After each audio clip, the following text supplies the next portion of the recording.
नमस्कार। बहस के नंबर 1 शो ताल ठोक के में आपका बहुत बहुत स्वागत है। मैं हूं आपके साथ अनुराग मुस्कान।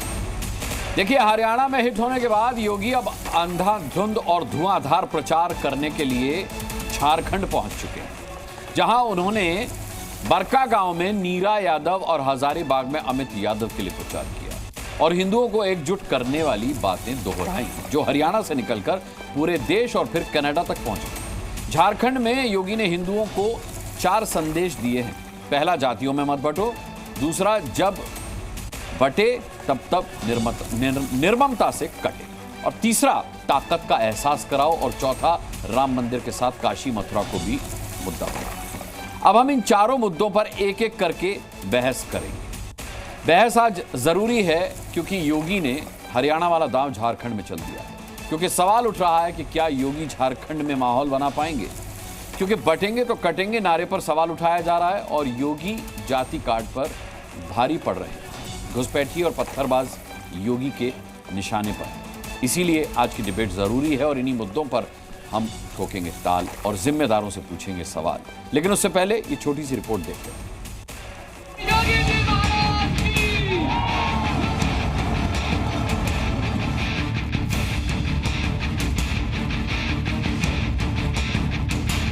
बंटिए मत जातियों में।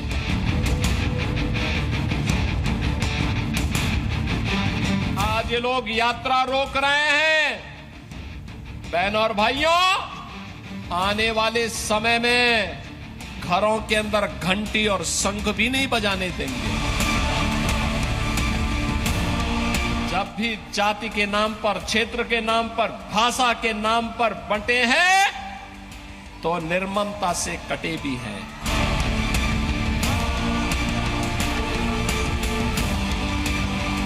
ताकत का एहसास कराइए और ताकत का एहसास कराएंगे जो पत्थरबाज है, सड़कों पे आपके लिए झाड़ू लगा करके रास्ता साफ करते हुए दिखाई देंगे।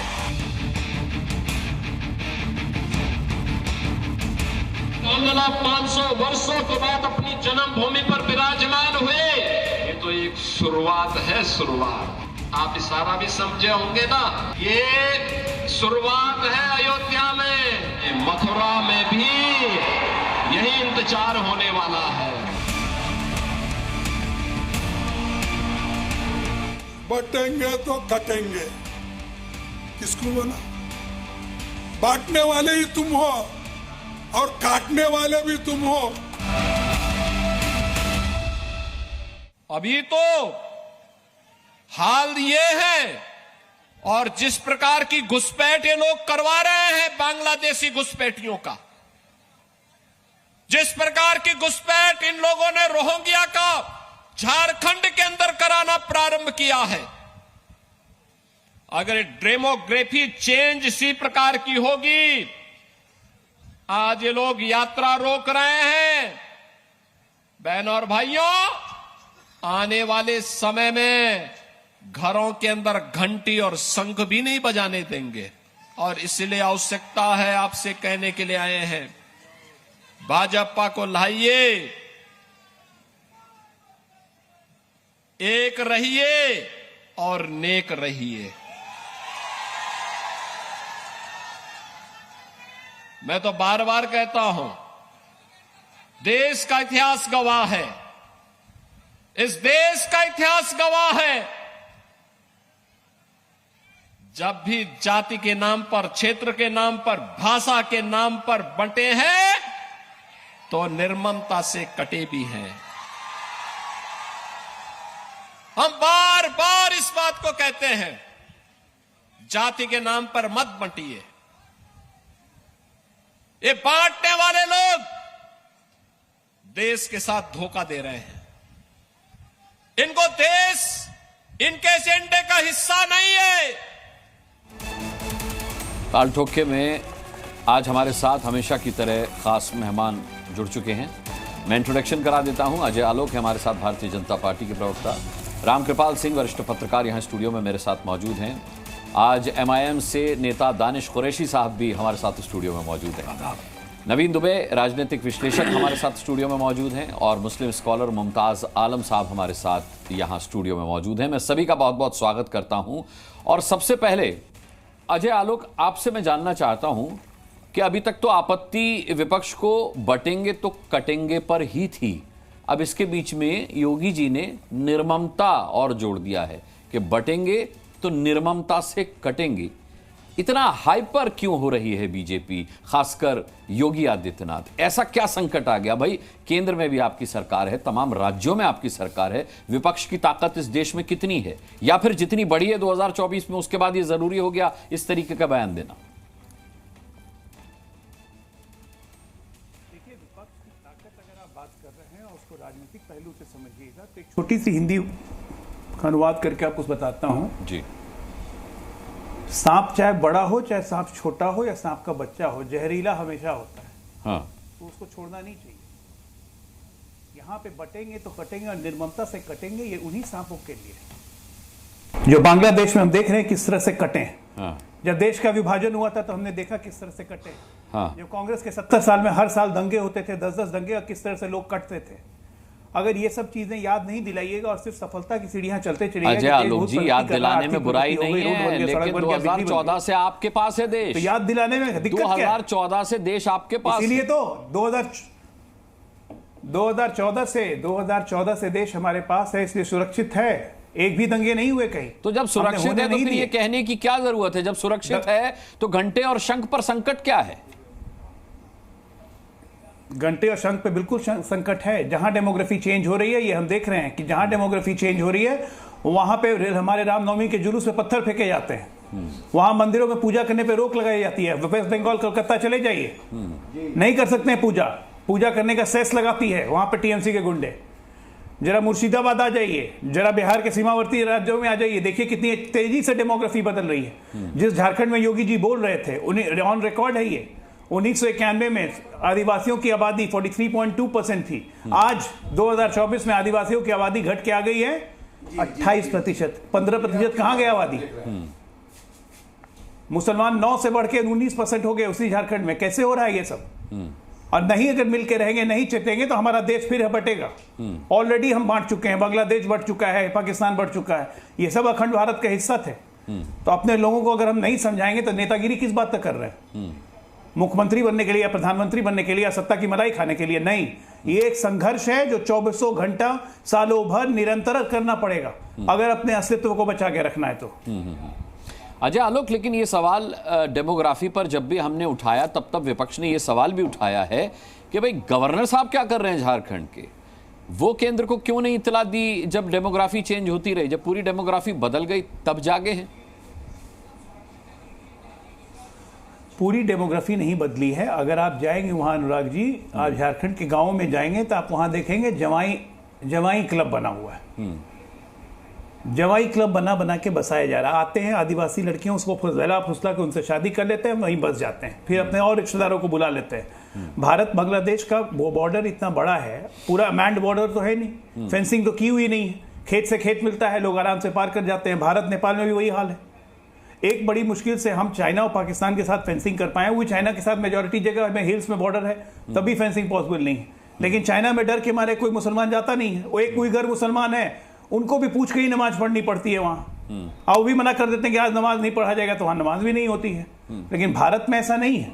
हम भारतीय मुसलमानों से नहीं, लेकिन जो ये बाहर के लोग आके बसते जा रहे हैं वो हमारे लिए समस्या है। ये भारत के मुसलमानों के लिए भी समस्या है। बिहार में तो बिहारी मुसलमानों को खदेड़ दे रहे हैं ये रोहिंग्या। ठीक है, ये आया पॉइंट निकल करके, जिस ऐसा कम से कम कुछ नहीं तो 25 केसेस दर्ज है। ठीक है। दानिश कुरैशी साहब का रिएक्शन लेता हूं। अजय जी, दानिश कुरैशी, ये हमला जो आप लोग समझ रहे हैं कि हिंदुस्तान में रहने वाले किसी समुदाय विशेष पर है, वो दरअसल उन लोगों पर है जो बाहर से आए हैं, जो आपके लिए भी खतरा है। इसमें आपको दिक्कत क्या है? आपको सजग रहने के लिए कहा जा रहा है, आपको जागृत किया जा रहा है, आप भी इसमें आते हैं जो अगर बटेंगे तो कटेंगे, तो फिर इसमें दिक्कत क्या है? देखिए, मैं आपको एक बात कहूं, दरअसल भारतीय जनता पार्टी जो है ना, हमेशा दोहरी बात करती है। अभी भारतीय जनता पार्टी के नेता ये कह रहे हैं कि हमारे यहाँ फेंसिंग की बात की जाए तो बांग्लादेश की और नेपाल की और तमाम जगहों की बात की। 10 साल से आपकी सरकार है, 11वें वर्ष में आप आ चुके हैं, उसके बावजूद भी अगर फेंसिंग को लेकर के आपका सवाल है, अगर पहले की सरकारों की बात की जाए तो अब से पहले जितना भी कुछ हुआ अमूमन 99% जो है अब के पहलों की सरकार में शायद हुआ है। हो सकता है वाजपेयी की सरकार का दौर का भी कहा जाए, लेकिन आप तो उसको गिनते ही नहीं है। 2014 के बाद ही एक सांसद तो उनकी ऐसी है वर्तमान जो ये कहती है कि आज़ादी 2014 के बाद मिली, तो खैर ये उनका अफसोसनाक बयान है। रह गई बात कि बहुत हर बार एक बात कही जाती है कि डेमोग्राफी चेंज हो रही है, डेमोग्राफी चेंज हो रही है, घुसपैठ हो रही है। लेकिन आज इनसे पूछ लीजिए ऑन एयर कि भैया कम से कम 15 बार से ज्यादा पार्लियामेंट में ये पूछा गया कि भाई ऑफिशियल आंकड़ा आप दीजिए, घुसपैठ कितने लोग कर चुके हैं, कहां कर चुके हैं, कौन लोग हैं, तो भारत सरकार उसका आंकड़ा नहीं देती। तो मुझे यह बताइए कि अगर आप पार्लियामेंट में, सुन लीजिए, देखिए इंटरप्ट मत करिए साहब, इंटरप्ट मत करिए, आप आंकड़ा देना चाहते नहीं हैं और उसके बाद जाकर जिस तरह से विस्तारों में, आदिवासी विस्तारों में, दलित विस्तारों में, मुस्लिम विस्तारों में, यहां तक के हिंदू इलाकों में भी जाके आप जो डराने की राजनीति कर रहे हैं, तो आपको एक बात समझ लेने की जरूरत है कि ये डर का खौफ और ये खौफ की राजनीति अब ज्यादा दिन चलने वाली नहीं है। महाराष्ट्र में पत्थर चल रहे हैं, आप कह रहे हैं डरने की बात नहीं है। क्या कह रहे हैं जी? पत्थर चल रहे हैं और आप कह रहे हैं डरने की बात नहीं। देखिए, मैं तो भी एक सवाल इनसे वापस पूछ लूंगा कि अभी कल से हम देख रहे थे कि कनाडा वाला जो घटना घटी, हालांकि दुर्भाग्यपूर्ण घटना है, ठीक है, उस पर तमाम भारत भाजपा के तमाम नेता निकल आए, लेकिन मणिपुर में महीनों तक ये जो हंगामा चला रहा, तब इनको याद नहीं आया कि देश की डेमोग्राफी तो छोड़ दीजिए, लेकिन ये जो नागरिकोग्राफी है, वहां के जो लोग नागरिक जो है उनकी जो स्थिति है, उन पर कभी जवाब आया नहीं आया। लेकिन ये सिर्फ काटने की राजनीति और उसकी भाषण की राजनीति जो इतनी घातक है, मुझे लगता है कि ये राष्ट्र के लिए अच्छा नहीं है। हो सकता है शायद ये सीएम पद जीत ले, हो सकता है शायद पीएम पद इन्होंने जीत लिया, लेकिन ये ज्यादा नुकसानकारक है इस देश के लिए, देश के संविधान के लिए, लोगों के लिए। अजय आलोक, आप जवाब देना चाह रहे थे, संक्षिप्त में जवाब दे दीजिए, मैं बाकी मेहमानों का रुख करूं। फिर सबसे पहली बात तो ये गलत बोल रहे हैं कि भारत के पार्लियामेंट में घुसपैठियों के बारे में जानकारी नहीं दी गई। ऑन रिकॉर्ड लोकसभा में गृह राज्य मंत्री ने कहा कि सरकार के एस्टिमेट से लगभग 3.5 करोड़ रोहिंग्या बांग्लादेशी घुसपैठिए हैं जिन्हें निकालने पे काम चल रहा है। रिटेंशन सेंटर भी बनाए गए हैं और उनको चुन चुन के एक मिनट एनआरसी या सीए का पूरा डिबेट देख लीजिए। गलत बीच में मत बोलिए, पूरे देख लीजिए पहले। आप बीच में बोल रहे हैं, मैं तो नहीं बोला आपके बीच में। बोल लीजिए, सुनिए एक बार हमसे। मैं कह रहा हूं तो भारत सरकार ने ये आंकड़े बिल्कुल ऑफिशियल दिए हैं। सीए एनआरसी दोनों चीज लाने का मतलब ये था कि ऐसे इलीगल इमिग्रेंट्स को चुन चुन के पहचान करके इनको वापस भेजी जाए। हम आप लोग पे इसलिए चिल्लाते हैं क्योंकि आप जैसे दल जो सो कॉल्ड सेकुलरिज्म का बुर्का लगा के घूमते रहते हैं ऊपर में, ऐसे बाहरी तत्वों को आके बसवाते हैं, उनका आधार कार्ड बनाने में मदद करते हैं, उनका वोटर लिस्ट में नाम घुसवाने में मदद करते हैं ताकि वो आपके वोटर बन जाए। एक चंद राजनीतिक फायदे के लिए आप पूरे देश की डेमोग्राफी बदलने पे आप सब लोग उतारू हैं। इसीलिए रामनवमी जुलूस पे जब पत्थर चलता है आप नहीं बोलेंगे, इसीलिए बांग्लादेश में जब हिंदू काटे जाएंगे आप उस पर जवाब नहीं देंगे, गाजा पे आप बार बार ट्वीट करेंगे, जय पैलेस्टीन संसद में बोलेंगे, लेकिन हिंदुओं पे आप नहीं बोलेंगे। आप लोग जैसे जितने दल हैं, सिर्फ आपकी कहानी नहीं है, सिर्फ एआईएमएम की कहानी नहीं है, ये हाल कांग्रेस का भी है, ये सपा का भी है, ये आरजेडी का भी है। इनके प्रवक्ता नसरुल्लाह को भाई भी बता देंगे लेबनान पे नहीं, और उसके लिए प्रोसेशन निकाल दिया, अमरावती पुलिस थाने पे पथराव कर दिया। ठीक है, तो ये जो मानसिकता वाले लोग हैं, ये देश के लिए खतरा है। फिर मैं आगे बढ़ता हूं। देखिए, मैंने उनसे पूछा तो दरअसल ये जो पूरा मामला है रोहिंग्या क्या या जिन लोगों का भी, ये आंकड़ा तो सुप्रीम कोर्ट में, और जो ये 2.5 करोड़ 3 करोड़ का जो आंकड़ा बता रहे हैं वो बिल्कुल फेक और उसका कोई आधार नहीं। चलिए ठीक है, रामकृपाल जी, अब देखिए सवाल ये है कि जो आंकड़ा बताया गया अजय आलोक की तरफ से 2.5 करोड़ का, 3 करोड़ का, सरकार वहां पर कांग्रेस जेएमएम की है। सवाल ये उठता है कि इतने रोहिंग्या आ गए और सरकार सोती रही, तो सवाल तो सरकार पर भी उठना चाहिए।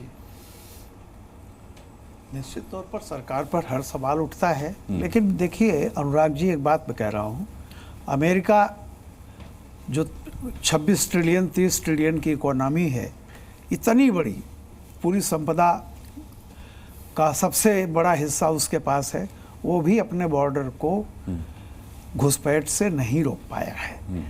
Let us be practical. ठीक है। कहीं भी ये देखिए, चूंकि सरकार में कोई बैठा हुआ है इसलिए वो सब कुछ उसके ऊपर डाल देना। आप अतीत से देखिए, त्रिपुरा में TUJS क्यों बना था, त्रिपुरा उपजात युवा समिति। राजीव गांधी के ज़माने में असम अकॉर्ड जो हुआ था, ये तो आप मानिए ना कि घुसपैठ हमारे यहाँ हुई है और लगातार हो रही है। और ये किसी भी पर्टिकुलर धर्म के लिए नहीं है, किसी के लिए भी नुकसानदेह है। जैसा कि वो कह रहे थे कि कोई भी आएगा, ज़मीन उतनी ही है चाहे जहाँ भी हो, तो ये मानना पड़ेगा। और इसमें जैसे वही हुआ कि मेरे घर में कोई गार्ड रखा हुआ है लेकिन फिर भी कोई घुस आया, तो हम उसका स्वागत करेंगे और गार्ड को गाली देंगे कि ये इसके चलते है इसलिए इसको बर्खास्त कर दो। यानी सारी गलती अमित शाह की है, लेकिन जो मेरे यहाँ गया उसको बाकायदा सारी सुविधाएं हम दे के बैठे हुए हैं। तो देखिए, ये राज्य सरकार और केंद्र सरकार, ये दोनों का मिल करके है। कोई भी इतना पोरस बॉर्डर है हमारे देश का कि बहुत ही सबको मेहनत करनी पड़ेगी मिल करके, और कोई न कोई एक मैकेनिज्म देखना पड़ेगा कि देखिए, जो शरणार्थी हैं वो अलग हैं, जो घुसपैठिया है, जो इलीगल इमिग्रेंट्स हैं, उनको निश्चित तौर पर अगर अपने नागरिकों की रक्षा करनी है तो उनको पहचानना ही पड़ेगा, इसमें कोई दो राय नहीं है। डेमोग्राफिक चेंज एक सच्चाई है, जहां भी हो रही है, जिन कारणों से हो रही है उसको एक्सेप्ट तो उसका राजनीतिक फायदा रामकृपाल जी कौन उठा रहा है? देखिए, जो उन लोगों से फायदा ले रहे हैं वोट के तौर पर, वो उठा रहे हैं, या जो उनके बहाने से कह रहे हैं कि बटेंगे तो निर्ममता से कटेंगे, वो उठा रहे हैं? देखिए, सिचुएशन ऐसी हो जाती है कि आप अतीत को तो लौटा नहीं सकते, लेकिन मैं एक बात कह रहा हूँ, ये और रिकॉर्ड है सारी चीज़ें कि जो नॉर्थ ईस्ट में जितनी घुसपैठ हुई थी, एक ज़माने में बहुत लंबे समय तक कांग्रेस पार्टी रही, और वहाँ पर जितना आदिवासियों की ज़मीन के पट्टे उनको दिए गए, बाहर से जो लोग आए उनको नागरिकता दी गई और वो वोट बैंक बने। इसमें तो कोई दो राय नहीं है कि एक माइनॉरिटी अपीजमेंट के लिए एक पार्टी जानी जाती थी, और खुद उन्हीं की पार्टी के एक मंत्री ने, जो कमेटी बनी थी, उन्होंने बाकायदा रिपोर्ट दी हुई है। वो रिपोर्ट सबको पता है क्या है, उसमें कहा गया था कि ये स्वीकार किया गया था।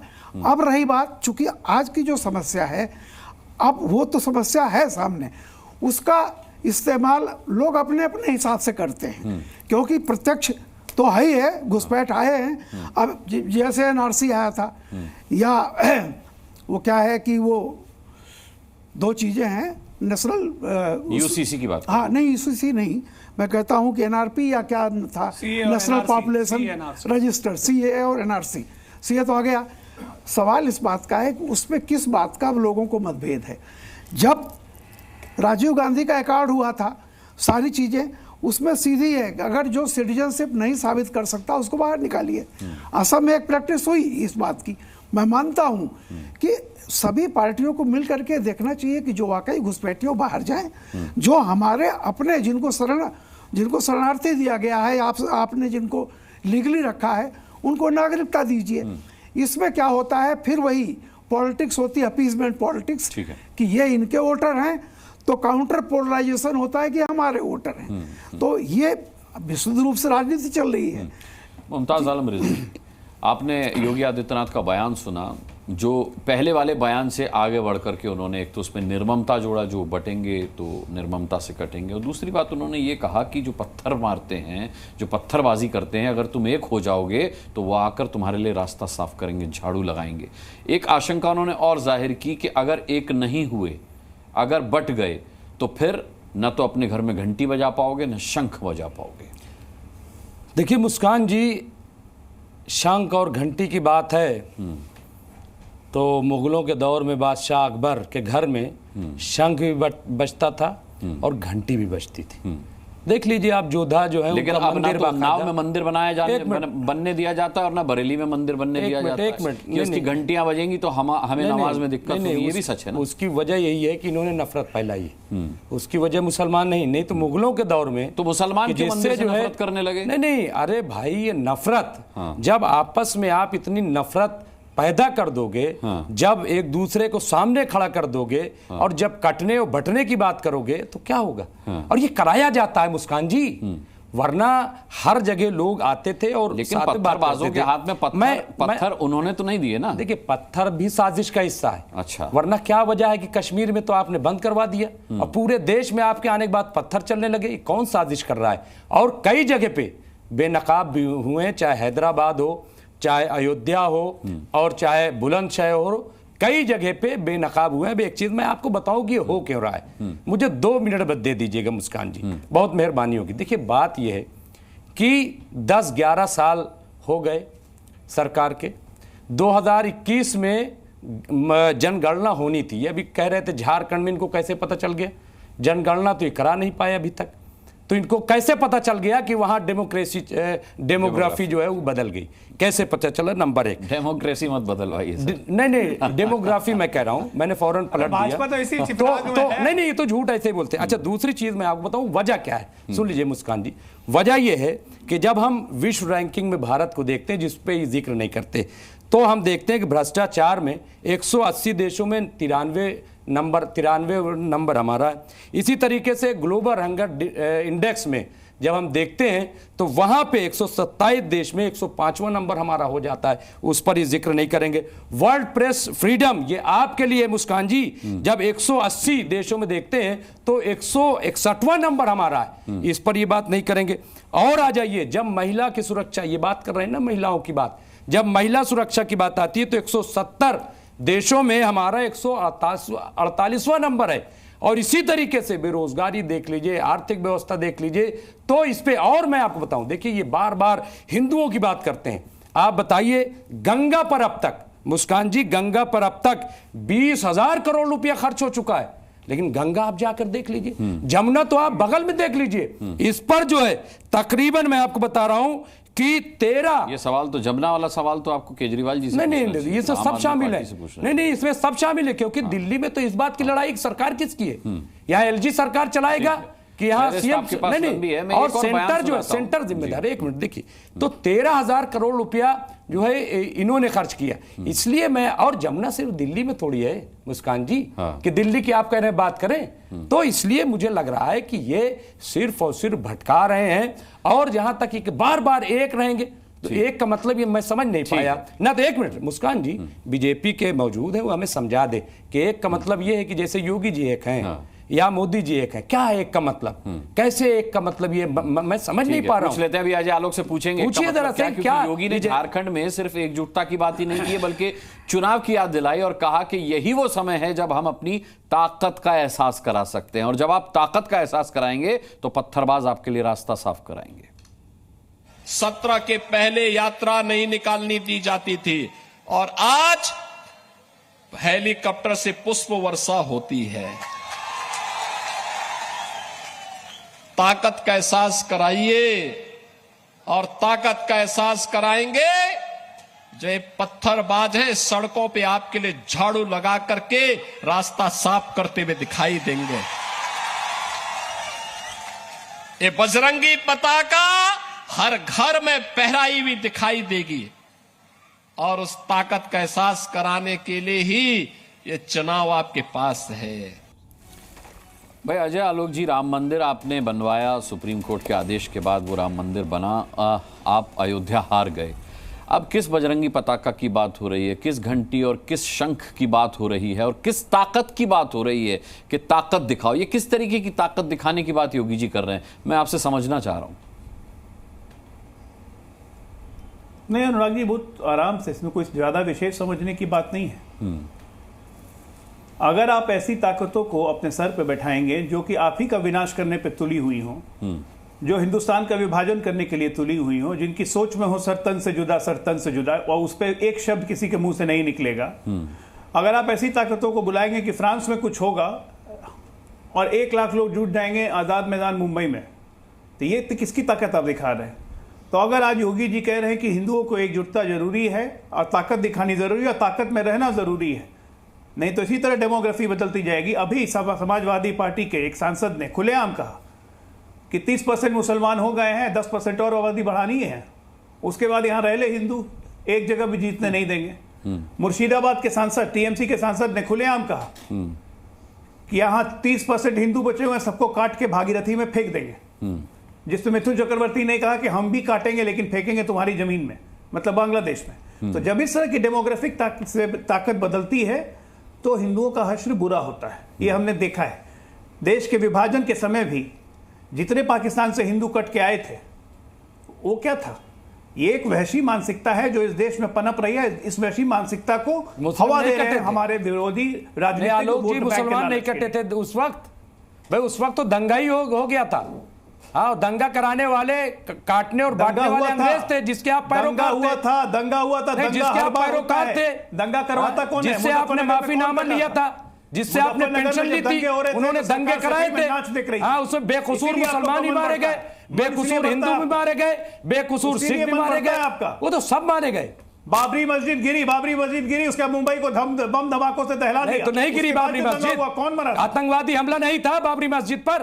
बाबरी मस्जिद नहीं, बाबरी मस्जिद पे आतंकवादी हमला नहीं था, बताइए। और सुप्रीम कोर्ट ने क्या कहा? ये क्रिमिनल ऑफेंस है, ये सुप्रीम कोर्ट ने कहा। जो आप कह रहे थे कि अकबर के महल में जोधाबाई रहती थी, बिल्कुल जबरदस्ती थी। क्या जबरदस्ती थी?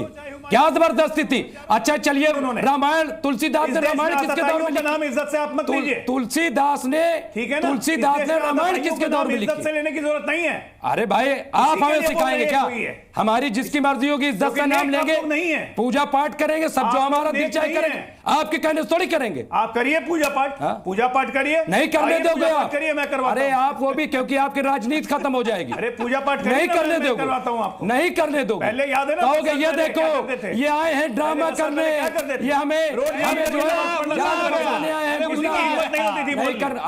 आप न इधर न उधर, आप कंफ्यूज हो गए हो, टोटली कंफ्यूज हो गए हो। मैं बता रहा हूँ, तुलसीदास ने किसके दौर में रामायण लिखी? नहीं, हमें आलोक जी बताइए, हमें आलोक जी बताइए, तुलसीदास ने किसके दौर में रामायण लिखी? हमें ये बताइए। और संस्कृत में वो फारसी में तर्जुमा किसने? नहीं पता। आपके गोद में बैठ के कोई रामायण नहीं लिख रहा है।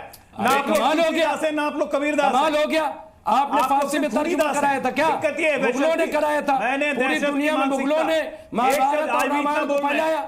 अभी इतना बोल रहे हैं, बांग्लादेशी हिंदुओं पे कुछ बोला क्या? बोला क्यों नहीं?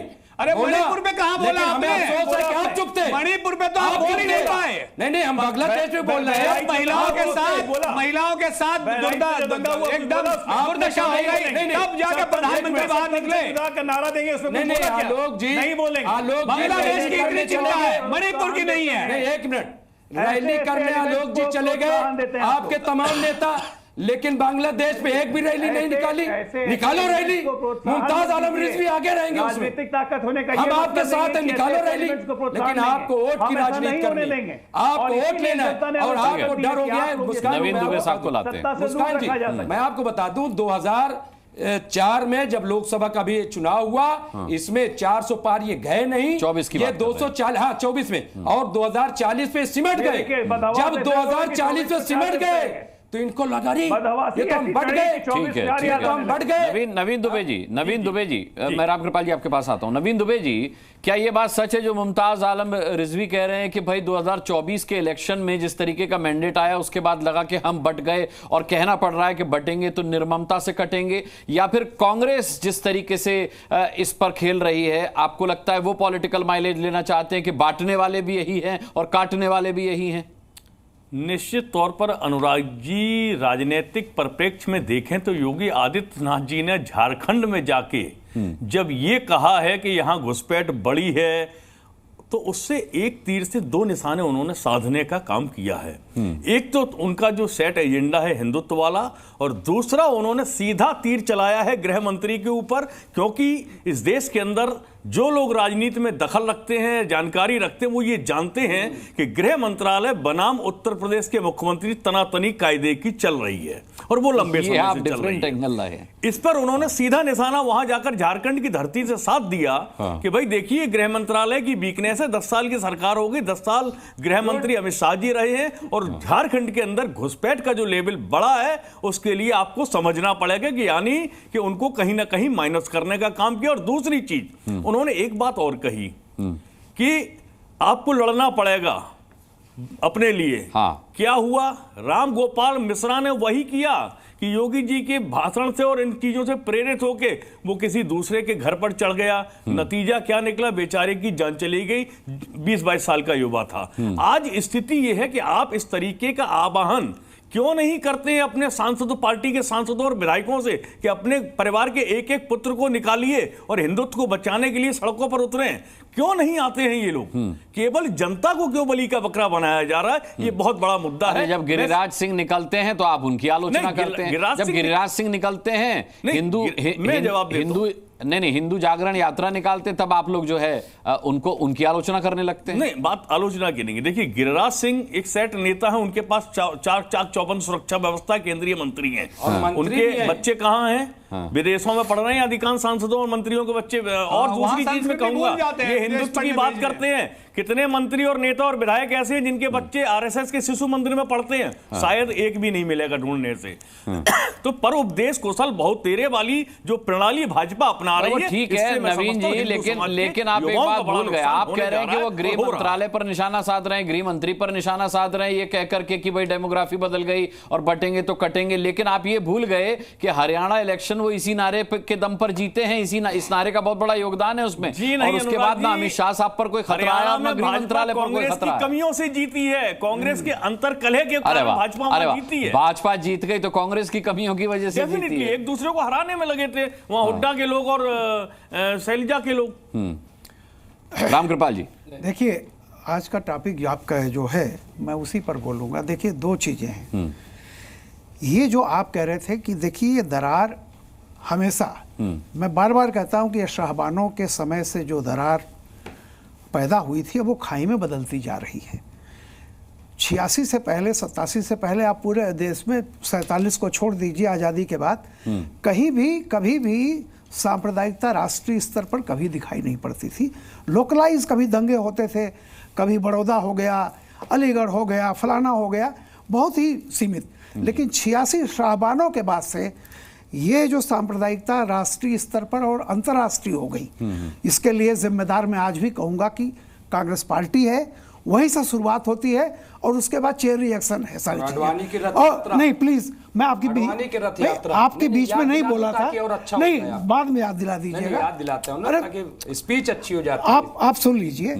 और अभी तक एक सज्जन, एक हमारे मित्र देख रहे हैं कि ये आडवाणी और अमित शाह की लड़ाई है, तब तो बहुत अच्छा, तब ताली बजानी चाहिए, योगी का स्वागत करना चाहिए। इतना दर्द कलेजे पर क्यों हो रहा है? ईमानदारी की बात देखिए ये है कि जो योगी ने, हमेशा मैं कहता हूं कि नैरेटिव जो गढ़ता है और नैरेटिव जो रिएक्ट करता है, हमेशा जीत उसी की होती जो नैरेटिव गढ़ता है। आज खड़गे जी भी उसी नैरेटिव का, उसी पिच पर खेल रहे हैं। तो योगी तो ओरिजिनल कह गए। आप छाती पीटिए, समर्थन कीजिए, विरोध कीजिए, योगी तो बाजी मार ले गए। और ये किसी को बताने की जरूरत नहीं है कि देश कैसे बटा हुआ है। और ये अपीजमेंट की कोई नई चीज नहीं है, सन 52 से हो रही है। माफ कीजिएगा, वोट के समय में हिंदू मुसलमान सब लोग कोशिश करते हैं। और पूरे 70 साल कांग्रेस गई क्यों, 60 साल तक यही कोशिश करती रही कि ये 18%, 17% तो हमारा वो जिसको बोलते हैं ना गुठली है, गूदे इकट्ठा हो जाएंगे क्योंकि हिंदू बट जाएगा। जब ये फेल हो गया, जब गूदे इकट्ठा होने लगे, तब गुठली छोटी हो गई। नतीजा कांग्रेस गायब हो गई है। और सारा दर्द इस बात का है कि योगी उस फार्मूले को अब हटा रहे हैं कि गुठली हाथ में रखो तो आम बन जाएगा। योगी जी, मुस्कान जी, अरे मुस्कान जी, सबका साथ सबका विकास मोदी जी का नारा था। अरे सुन लीजिए, आप तो बहुत देर से सुन रहे हैं। एक मिनट, अरे भाई हमारी बारी है। हमारी बारी हो गई। रामकृपाल जी को बोल लेने नहीं, प्लीज इतना तो रखिए। इतनी देर आप 2 बार में बोले हैं, हमने एक बार, दूसरी बार बोल चुके हैं। नहीं तो आप एंकर की जगह खड़े हो जाइए, वरना कम से कम मैं किसी के बीच में नहीं बोलता। देखिए प्लीज मैं अपनी बात कह लूं तो इसलिए ये जितनी भी बातें हैं खिसियानी बिल्ली खंभा नोचे, सबको पता है कि ये जो वोट की लड़ाई है, वोट का जो भी मैं कहता हूं, इसमें योगी बाजी मार ले गए हैं। नतीजा अभी आपने देख लिया। एक झूठ जो चलाया था कि संविधान बदल जाएगा, आरक्षण हो जाएगा, अगर वाकई इतना बड़ा खतरा था तो विपक्ष ने हरियाणा में इस नारे को छोड़ क्यों दिया? तो पब्लिक समझ गई है। अब जो मामला सारा का सारा ये है जो बांग्लादेश में हुआ, सुनिए वापस एक लाइन के खत्म कर रहा हूं। हमारे देश के विपक्ष के किसी भी पार्टी के नेता ने, जो मतलब रहनुमा हैं, जो उसके चीफ हैं, किसी ने भी एक शब्द नहीं कहा कि बांग्लादेश में हिंदुओं पर जो अत्याचार बंद होना चाहिए। ये बात कही ट्रंप ने। ये देश की जनता देख रही है। हिंदू शब्द नहीं निकला किसी के, चाहे वो कांग्रेस हो, चाहे समाजवादी पार्टी हो, चाहे जो भी हो। मैं बता रहा हूं मुमताज भाई, आता हूं, एक बड़ी खबर इस वक्त आ रही। देखिए, बीजेपी पर हेमंत सोरेन का पलटवार हुआ है। उन्होंने कहा है कि बटेंगे तो कटेंगे, इसके खिलाफ उन्होंने सवाल उठाए हैं। जो उन्होंने कहा है कि जो बटेगा वो हमेशा के लिए साफ होगा। यूपी में धर्म विशेष के खिलाफ कार्रवाई है ये। असम में भी विशेष धर्म के लोगों पर कार्रवाई का मंसूबा है। ये लोग हिंदू मुस्लिम अगड़ा पिछड़ा करेंगे। हेमंत सोरेन की बात सुनिए। बगल में यूपी, उसका मुख्यमंत्री भी आके प्रचार कर रहा है, बोलता है बटोगे तो कटोगे। जो हमारे देश को बांटेगा वो हमेशा के लिए साफ हो जाएगा। ये जान अभी हिंदू मुस्लिम की बात करते हैं, ये यूपी में एक धर्म विशेष के लोगों को टारगेट करके उनके ऊपर कार्रवाई होती है। अजय आलोक जी, हेमंत सोरेन तो योगी जी की बात को मजाक कह रहे हैं। कह रहे कि एक सीएम आया और मजाक करके चला गया, बटोगे तो कटोगे। मजाक तो इन्होंने अपना बना लिया झारखंड में। आप ये सोचिए, जिसने कहा था कि झारखंड मेरी लाश पे बनेगा, लालू यादव। किसने झारखंड राज्य नहीं बनने दिया? कांग्रेस पार्टी, लालू यादव। और आज झारखंड मुक्ति मोर्चा, उनके पिताजी शिबू सोरेन, जो झारखंड राज्य के सबसे बड़े आंदोलनकारी थे, आज उनके गोद में बैठ के सत्ता चला रहे हैं। इससे बड़ा मजाक अपना क्या बनाएंगे? अपने राज्य की जनता के साथ इससे बड़ा मजाक क्या करेंगे? दूसरी बात, अमित शाह पे, गृह मंत्री पे योगी जी ने निशाना साधा। तो अमित शाह जब आए थे घोषणा पत्र लॉन्च करने, संकल्प पत्र, तो नवीन जी को सुन लेना चाहिए था। अमित शाह गृह मंत्री होते हुए बोले कि हाँ, घुसपैठ बढ़ गई है और सरकार बनते ही एनआरसी लागू करके एक एक घुसपैठिए को निकालेंगे। ये बोल अमित शाह के ही थे। तो जबरदस्ती रीडिंग बिटवीन द लाइंस करने का शौक है तो करते रहिए, उससे कोई फर्क नहीं है। ठीक है। देखिए, सच्चाई ये है कि इस देश का इस्लामीकरण करने की कोशिश इस देश के बंटवारे के साथ शुरू हो गई। ये कैसेट संविधान से लेके संविधान में संशोधन से लेके एक एक काम ऐसा किया जो तुष्टिकरण की तरफ बढ़ते जा रहा है। कुछ बचा नहीं है भाजपा के पास। नया मैं बताता हूं, योगी जी की चौथी बात सुना देते हैं। नया मैं बताता हूं। देखिए, योगी ने पहले बंटने से मना किया, फिर एकजुटता का संदेश दिया और फिर कहा कि जब आपने ताकत दी तब राम मंदिर बना। अब मथुरा में भी यही होने वाला है। सुनिए। जब अयोध्या में प्रभु रामलला के भव्य मंदिर के निर्माण के कार्यक्रम को पूरा करने के बाद मोदी जी के कर कमलों से रामलला 500 वर्षों के बाद अपनी जन्मभूमि पर विराजमान हुए, तब मोदी जी ने एक बात कही थी। उन्होंने कहा था, ये तो एक शुरुआत है, शुरुआत। आप इशारा भी समझे होंगे ना।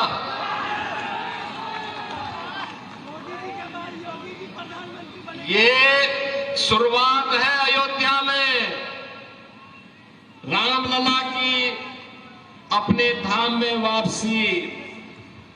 स्वाभाविक रूप से हमारे कृष्ण कन्हैया कहां मानने वाले हैं, मथुरा में भी यही इंतजार होने वाला है। नवीन दुबे जी, अब आप कह दीजिए कि दूसरे बयान से, पहले बयान से गृह मंत्रालय पर निशाना साधा योगी ने और दूसरे बयान से प्रधानमंत्री पर निशाना साध दिया। देखिए, दूसरे बयान पे मैं बोल देता हूं अनुराग जी। हाँ। दूसरा बयान कानून के दायरे में तय होना है। योगी जी की हैसियत नहीं है उस पर जाके वहां अपने मन। ये तो राम मंदिर के लिए भी कहा जाता था। ये तो राम मंदिर के लिए भी कहा जाता था। देश का प्रधानमंत्री हो सकता है, न किसी प्रदेश का मुख्यमंत्री हो सकता है। यहाँ कानून का मैटर है, कोर्ट के अंदर मामला विचाराधीन है। जो निर्णय आएगा स्वागत योग्य होगा। हम सब लोग भी भगवान श्री कृष्ण के अनुयायी हैं, भक्त हैं उनके। तो इस चीज में राम के भी बहुत सारे अनुयायी थे जो मंदिर बनने के बाद अब तक पहुंचे नहीं है। अनुराग जी, जरूरत है। जो अयोध्या पहुंचे ही नहीं है, राम के भी बहुत अनुयायी थे आपकी तरह, जो राम मंदिर मंदिर बनने के बाद से पहुंचे ही हमें नहीं। भाजपा या योगी जी से सर्टिफिकेट लेने की जरूरत नहीं है श्री राम के लिए। अजय आलोक जी से सर्टिफिकेट लेने की मुझे कदा भी जरूरत नहीं है। ये तय करेंगे कि हम राम के अनुयायी हैं या नहीं है, ये तो एक अलग विषय है। दूसरी चीज आती है जो बात हो रही थी, 10 साल गृह मंत्रालय का चार्ज लिए हुए अमित शाह जी को हो गए हैं और बावजूद इसकी यदि घुसपैठ बढ़ रही है तो फिर ये कमजोरी, ये वीकनेस किसकी है? आपके गृह मंत्रालय की है? मोदी सरकार की? इसके लिए जिम्मेदार कौन है? ये आप राज्यों पर ठीकरा फोड़ देंगे? कैसे भाई राज्यों पर ठीकरा फोड़ देंगे आप? राज्य जिम्मेदार है। स्टेट पुलिस तो कहीं बॉर्डर लाइन पे होती नहीं है, आपकी बीएसएफ होती है, आईटीबीपी होती है, अन्य पैरामिलिट्री फोर्सेज होती है, सेना होती है। वहां के लिए जिम्मेदार आपको स्टेट गवर्नमेंट को आप कैसे ठहरा देंगे? और ध्यान रखिएगा आलोक जी, इससे पहले आप ही की सरकार हुआ करती थी झारखंड में। ये सब जो हुआ है ये कोई 5 साल में नहीं हो गया है। हेमंत सोरेन की सरकार में नहीं, उससे पहले आपकी भी सरकार वहां रही है झारखंड के अंदर। तो ये वो कह के बचने की चेष्टा मत कीजिए कि साहब जो हो रहा है विपक्ष के लोग कर रहे हैं, जहां जहां हमारी सरकार नहीं है वहां सब कुछ हो रहा है, बाकी जगह कुछ नहीं हो रहा है। सबसे ज्यादा क्राइम तो आपको उत्तर प्रदेश और मध्य प्रदेश में हो रहा है। धुआंधार तरीके से हत्याएं हो रही हैं और आप कह रहे साहब सब कुछ चंगा है। भाई साहब कैसे चंगा है? देखिए अनुराग जी, जब हम कहते हैं ना कि अयोध्या तो झांकी है, काशी मथुरा बाकी है, जी जी जी, तो उसमें इकोसिस्टम तड़पने लगता है।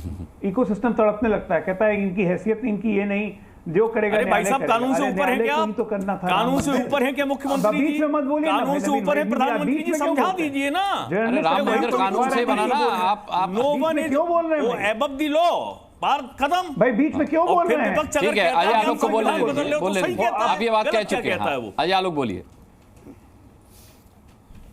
राम मंदिर का फैसला, ये फैसला कम से कम 50 वर्ष पहले आ गया होता, अगर सरकारों की इच्छा होती। लेकिन सरकार, जो कांग्रेस की सरकार थी, उसकी इच्छा थी लटकाने की, भटकाने की। और इसीलिए कपिल सिब्बल जैसा वकील 2018 में कोर्ट में कहता है कि हुजूर अभी इस पर फैसला ना दिया जाए, 19 का चुनाव प्रभावित हो जाएगा। अरे लेकिन ताला भी तो कांग्रेस ने खुलवाया था अजय आलोक। तारीख नहीं ली जाती। अजय आलोक, ताला भी तो कांग्रेस ने खुलवाया था। इतना थैंकफुल तो हो जाइए कम से कम। ताला ही नहीं खुलवाया था कांग्रेस ने। नहीं, कांग्रेस ने सिर्फ ताला नहीं खुलवाया था, कांग्रेस ने और भी बहुत सारे काम किए थे। शिलान्यास भी करवाया था राम कृपाल जी, शिलान्यास भी करवाया था। बड़े राम भक्त थे, बात खत्म। चुनाव की शुरुआत अयोध्या से की थी, आशीर्वाद के बिना तो आप वहां कुछ कर ही नहीं पाते। चुनाव की शुरुआत की सो गए थे, लेकिन राम मंदिर के प्रधानमंत्री जी सो गए थे, होना चाहिए ना। लेकिन इस बार सोने नहीं दिया जाएगा। क्या दोनों ये इसी तरह बीच में बोलते रहेंगे अनुराग जी, जो मगर अगर सुनने का पेशेंस नहीं है। नहीं, बोलिए सुन लेते हैं। बोलिए, मुझे दानिश जी से भी रिएक्शन लेना, बोलिए। जब मैं बोलने लगता हूं एक साथ तीनों कूद पड़ते हैं। हाँ, हम कह रहे हैं कि दृढ़ इच्छा शक्ति होती है तब सरकारें या सुप्रीम कोर्ट से फैसला करवा सकती है। जब सरकारी वकील खड़ा होकर बोलेगा कि नहीं 15 दिन का तारीख नहीं माय लॉर्ड, परसों तीसरे रोज का तारीख दीजिए, जल्दी करनी है, जब अर्जेंसी दिखाई जाएगी। सोचिए, पूरा का पूरा इतिहास फारसी में था, फारसी से उसको अंग्रेजी में ट्रांसलेट किया गया कोर्ट के लिए। ये मामूली काम था जो योगी और मोदी की सरकार ने किया है। आपने जजमेंट पढ़ा है? पूरा ट्रेस निकाल के हम लाया। उसी तरह जी जजमेंट पढ़ा है आपने? उसी तरह मथुरा नहीं, आपने जजमेंट पढ़ा है? आप कुछ भी बोले जा रहे हो और मैं बीइंग लॉयर। अच्छा, अजय जी को बात पूरी कर लेंगे। आपका सवाल पहुंच चुका है, आपका सवाल पहुंच गया उनके पास। माननीय न्यायालय ने बड़ा स्पष्ट कहा है कि ये आपका सवाल एक समझौते की तरीके से निर्णय को दिया गया है और दोनों पक्षों को मानना पड़ा है। उसके बाद उन्होंने कहा है साहब ये तो भगवान ने हमें जो है कहा कि ऐसा करो। तो आप एक बात बताइए, जो खुद पक्षकार थे उन्हीं से जाकर अगर चीफ जस्टिस पूछ रहे हैं तो फिर कहां न्याय हो गया? नहीं, कहां न्याय हो गया ये तो बताइए। उन्होंने खुद ये कहा कि भाई मैंने जाके भगवान से पूछा, जो कि खुद पक्षकार थे, और उन्होंने ही बता दिया। अभी चलिए मैं बताइए, मैं पक्षकार हूं और मुझसे आकर अगर कोई मैजिस्ट्रेट पूछेगा तो मैं तो यही कहूंगा कि भैया मेरे पक्ष में बात करिए आप।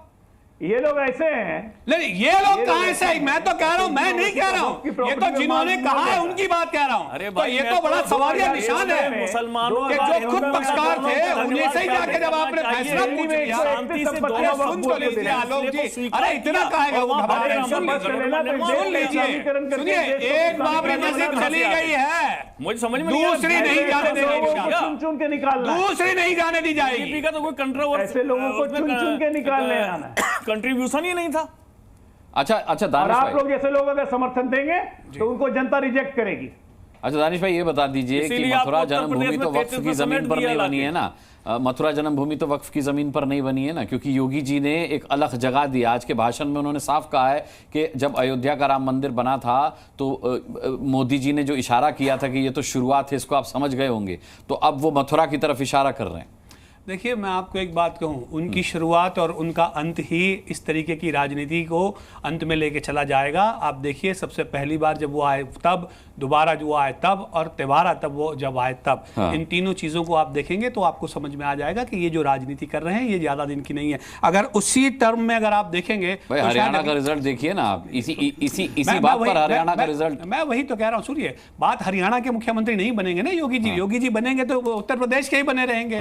वहां तो जहां हरियाणा के तो जो हरियाणा में लेकिन बड़े लंबे समय से योगी जी। अच्छा, अब आगे सुन लीजिए। देखिए, मैं आपको एक बात बताऊं, सवाल आके यहाँ ये खड़ा है कि हमारे तो बैरिस्टर सदरुद्दीन ओवैसी साहब, ऑल इंडिया मजलिस इत्तेहादुल मुस्लिमीन और बाकी के जितने भी बड़े उलमाए दीन हैं वो ये कह चुके हैं कि एक बाबरी मस्जिद छीन ली गई, दोबारा किसी मस्जिद को छोड़ा नहीं जाएगा। अब एक इंच जगह छोड़ी नहीं जाएगी और जमहूरी तौर पे पुरजोर तरीके से उसका मुकाबला किया जाएगा। आपके बैरिस्टर साहब मस्जिद के बारे में, दानिश भाई यहाँ ऑब्जेक्ट करूंगा, न्यायालय से ऊपर आपके उलेमा नहीं है। अगर न्यायालय देखिए, सुनिए मेरी बात, सुनिए मेरी बात, सुनिए मेरी बात रखिएगा। अरे सुनिए, आपके उलेमा कोई भी हो, आप भी यहाँ सुनिए। नहीं, हमारे लिए तो उलमा हमारे सर का ताज है, आपके लिए नहीं है। समाजवादी पार्टी कह रही है, समाजवादी पार्टी कह दे कि उलमाओं की जरूरत नहीं है। नहीं तो आप यही नेता नजर आएंगे उनके आगे पीछे, यही नेता नजर आएंगे उनके आगे पीछे। नवीन जी, आप पता कर लीजिएगा। तो आप उलमाओं की बेइज्जती करने की बात करेंगे तो बर्दाश्त नहीं किया जाएगा, करना पड़ेगा न्यायालय। नहीं, अरे क्यों करना पड़ेगा? मैं आपको ये कह रहा हूं, नहीं आप कुछ भी उठाएंगे, उठा के दे देंगे और हम बर्दाश्त करते जाएंगे। नहीं, मुझे ये बताइए, अरे वो सुप्रीम कोर्ट ने जिसने कहा कि भाई बाबरी मस्जिद गैर कानूनी तरीके से ढाई गई, ठीक है, उसके लिए आगे कोई अब मूवमेंट नहीं की गई, न जिनके खिलाफ मामला था उनके खिलाफ कार्रवाई सरकार ने की, ना ही सुप्रीम कोर्ट ने सुओ मोटो लिया। क्यों नहीं लिया भाई, क्यों नहीं लिया? मैं ये कह रहा हूं, इतने संजीदा थे। और उसके बाद क्या हुआ? रिसेंटली तो अभी हमने सुन लिया, रिसेंटली तो सुन लिया हमने जज साहब को, और वो तो कहते नजर आए कि भाई मैंने तो जाके मैंने उनसे बात की, भगवान जो के खुद पक्षकार थे। तो जब आपने उनका, अरे सुन लीजिए, जब आपने उनको पक्षकार को ही पूछ लिया तो फिर मुझे ये बताइए कि मुसलमानों के हक में क्या रहा? ये मैं तो नहीं कह रहा हूं, मैं नहीं कह रहा हूं, ये तो वो साहब खुद कह रहे हैं, आपको रिकॉर्ड पे मिल जाएगा। इसमें अगर हो तो चला दीजिए मुस्कान जी। और उसके बाद की कोई बात नहीं है, यहाँ निष्पक्षता की बात है। बात निष्पक्षता की है ही नहीं। मैं ये कह रहा हूँ, सुनिए, उन्होंने कहा कानून से ऊपर कोई नहीं है, तो ये बात आपको स्वीकार करनी चाहिए, क्योंकि आप भी हिंदुस्तान के संविधान में पूरा यकीन रखते हैं। तो सुनिए मेरी बात, मैं तो ये कह रहा हूँ कि भाई बाबरी मस्जिद गैर कानूनी तरीके से ढा दी गई। चलिए, आपने उनसे पूछा, आपने उनसे कहा कि भाई जाके आप ये जो मामला पूरा, अगर सुप्रीम कोर्ट ने ये कहा था कि भाई गैर कानूनी तरीके से मस्जिद ढाई गई है तो इनको उठाइए, जिन लोगों ने ढाई है उनको कम से कम एक दिन के लिए जेल में तो डालिए। दानिश भाई, ज्ञानवापी का फवारा आप आज तक नहीं चलवा पाए। कितना कहा गया कि वो फवारा चला के तो दिखा दीजिए कैसे चलता था, वो आप चला नहीं पाए। आप मस्जिदों पर संकट की बात कर रहे हैं। अगर योगी आदित्यनाथ सारे फुहारे भारतीय जनता पार्टी के और उसकी भगिनी संस्थाओं के निकल आए। भारतीय जनता पार्टी के फवारे चलाने की बात नहीं कर रहा, ज्ञानवापी मस्जिद का सारा फवारा निकल आएगा। मैं आपको बता रहा हूँ, सारा फवारा निकल आएगा।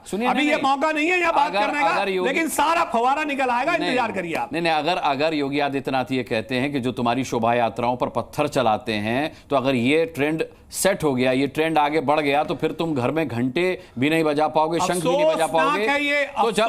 तो जब आपको अपनी मस्जिदों पर इतना खतरा है। अफसोसनाक है योगी जी का ये स्टेटमेंट कि अपने राज्य के अंदर में वो हिंदू के घर में घंटी नहीं बजा पा रहे और मुसलमान के घर में नमाज की इबादत की जगह नहीं छोड़ पा रहे। अफसोसनाक है। मना किया आपको घर में नमाज और इबादत करने से मना कहने का मतलब तो यही निकल के आ रहा है, उनके कहने का मतलब तो यही निकल के आ रहा है कि नागरिक जो है किसी भी मजहब का है, शायद अगर हिंदू है तो उसके वहां वो घंटी नहीं बजा पाएगा, मुसलमानों को तो हम करने ही नहीं देंगे। हाँ भाई, यही मतलब है क्या अजय आलोक जी? ये तो गलत मतलब समझ रहे हैं और समझा रहे हैं। कहाँ गलत मतलब? अरे उनके खुद के शासनकाल का स्टेटमेंट उन्होंने कह दिया कि भाई आपको नहीं बनाने दिया जाएगा, घंटी तक बजाने नहीं दी जाएगी। जब हिंदू भगवानों की शोभा यात्राओं पर पत्थर चल रहे हैं तो फिर इस बात की आशंका जाहिर करने में क्या बुराई है? कल को घर के अंदर क्या बच रहा है?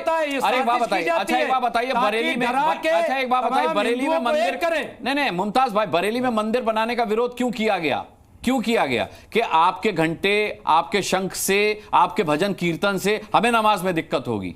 उन्नाव में मंदिर बनाने क्यों नहीं दिया गया? तो अगर इस आधार पर यह आशंका की गई है कि कल को ये वक्त भी आ सकता है, तो क्या जवाब दूं? जी मुस्कान जी, इस देश के अंदर में हिंदू और मुसलमान भाईचारे के साथ सदियों से अपने त्योहार मनाता आ रहा था, ईद भी मना रहा था, दीपावली भी मना रहा था। ये जो सत्ता की राजनीति के लिए जो आग भाजपा और उसकी भगिनी संस्थाओं ने लगाई है, ये इतनी नफरत बढ़ा दी है कि अगर इनका बस चले तो मतलब खंड बिखेर कर देंगे। आखिरी छोटा सा कमेंट अजय आलोक एक लाइन का कमेंट सर, समय नहीं मेरे पास। अरे